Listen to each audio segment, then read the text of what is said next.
எத்தனை ஒன்றுனா வாங்கிக்கிறேன், 2 3 தான் காசு கேட்பேன்.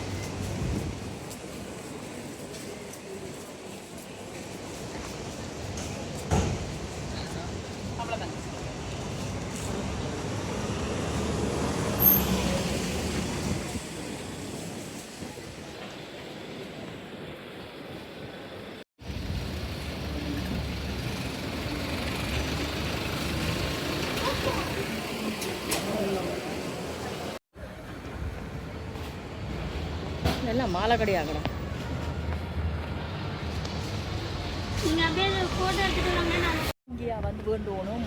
சாமிக்கெல்லாம் இங்கே தான் வந்து வாங்குவோம். இந்த நவராத்திரி பூஜைக்கெல்லாம் இங்கே தான் வந்து வாங்குவோம்.